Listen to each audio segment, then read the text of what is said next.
নমস্কার বন্ধুরা, স্বাগত জানাই আপনাদের স্পোকেন ইংলিশ টেক চ্যানেলে। আজ আমাদের 7 দিনের স্পোকেন ইংলিশ কোর্সের দ্বিতীয় দিন।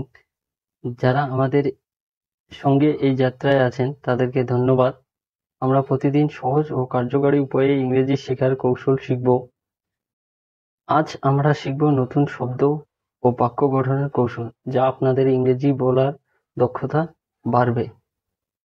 তো চলুন শুরু করা যাক আজকের পাঠ। আপনারা নোট নিন এবং যতটা সম্ভব আমাদের সঙ্গে প্র্যাকটিস করুন। তাহলে আমরা প্রথম দিনের কোর্সটা অভিবাদন দিয়ে আরম্ভ করি। সাক্ষাৎ হলে হিন্দুরা নমস্কার, কেমন আছেন, মুসলমানেরা আসসালামু আলাইকুম ও শিখেরা সত শ্রী আকাল ইত্যাদি বলে সম্ভাষণ করেন। ইংরেজি ও বাংলায় সম্ভাষণের প্রভেদ এই যে বাংলাতে এগুলোর রূপ দিনে বা রাত্রে কোনো সময় বদলায় না, আর ইংরেজিতে সকাল, সন্ধ্যা, রাত্রি ইত্যাদি সময়ে সম্ভাষণ করার রূপ বদলে যায়। সাধারণ কথাবার্তায় সম্ভাষণের রূপ: ভোরবেলা থেকে দুপুরবেলা পর্যন্ত। সুপ্রভাত দাদামশাই, গুড মর্নিং গ্র্যান্ডপা। সুপ্রভাত বাবা, গুড মর্নিং ড্যাড। তার পরিবর্তে তারা রিপ্লাইতে বলবে গুড মর্নিং মাই সন, সুপ্রভাত। 1টা থেকে 5টা পর্যন্ত।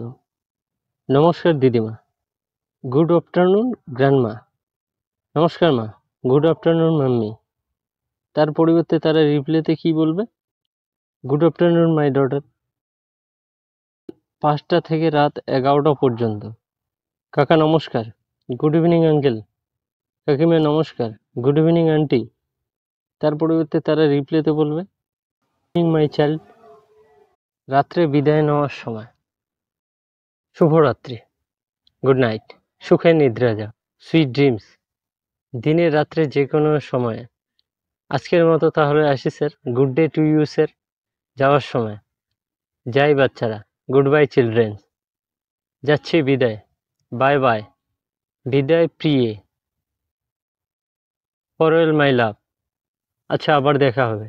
I hope to see you again, so long. স্মরণীয়: রিমেম্বার। ইংরেজি ও বাংলাতে ভাব প্রকাশের প্রভেদ। প্রত্যেক দেশের সভ্যতা ও আদর আপ্যায়ন করার নিয়ম ভিন্ন ভিন্ন হয়। বাংলাতে সম্মান দেখানোর জন্য নামের পরে বাবু, মশাই ইত্যাদি বলা বা লেখা হয়। ইংরেজিতে কিন্তু সেরকম কিছু হয় না।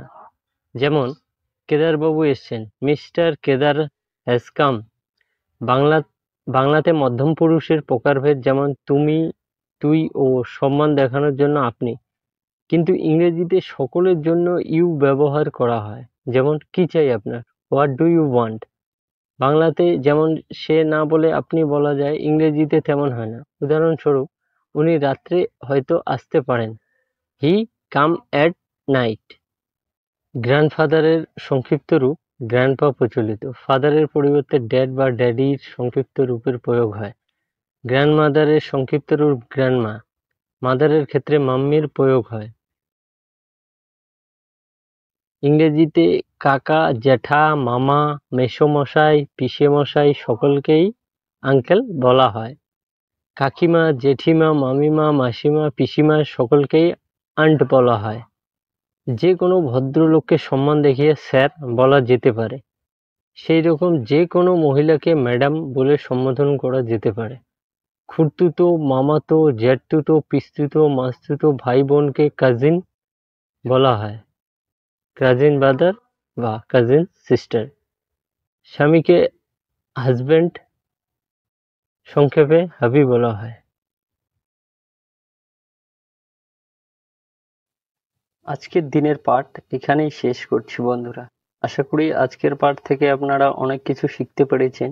ইংরেজি শেখার এই যাত্রায় আপনার যেমন আমাদের সঙ্গে রয়েছে, তেমনই আমরা আপনাদের পাশে রয়েছি। নিয়মিত প্র্যাকটিস করুন এবং নিজেকে আরো উন্নত করুন। আগামীকাল আরো নতুন কিছু শিখতে আমাদের সঙ্গে থাকুন।